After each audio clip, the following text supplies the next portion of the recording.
3 дена по погребот возачот убиец на 15-годишниот ученик Седат се уште не се јавил да изрази сочувство за трагедијата на семејството Мустафа. Во куќата на зацрнетото семејство владее тешка тишина и неутешност и дополнителна разочараност.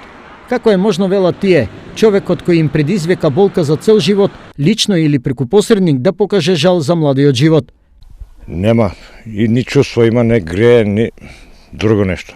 Ова според блиските на починатиот, карактерот на несовесниот возач бил очевиден уште при несреќата. Плюс решил, станеш што правиш така, лежиш тамо крши колата. Така решил. Дето умира, он колата жали. Што понатаму, ужаленото семејство во моментов нема сила да размислува. Тие се уште се непомирени со големата загуба. Многу ни достига. Тешко ли ти? Многу. Многу ни е лошо. Не можам да зборам. Воедно се сигурни, полицијата и судовите мора да ја истераат правдата за прерано згаснатиот млад живот. Според нив, досега возачот требало да биде на друго место, а не дома. Ќе тераме до крај. Колку можеме до крај. Треба да биде затворен, да одговара, нели?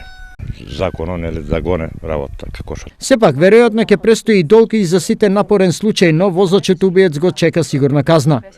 Според кривичниот законник на Република Македонија, во зависност од околностите под која е настаната сообраќајната несреќа, доколку возачот не се придржувал кон сообраќајните прописи и при тоа предизвикал нечија смрт, се соочува со казна затвор од најмалку 4, а и најмногу 10 години.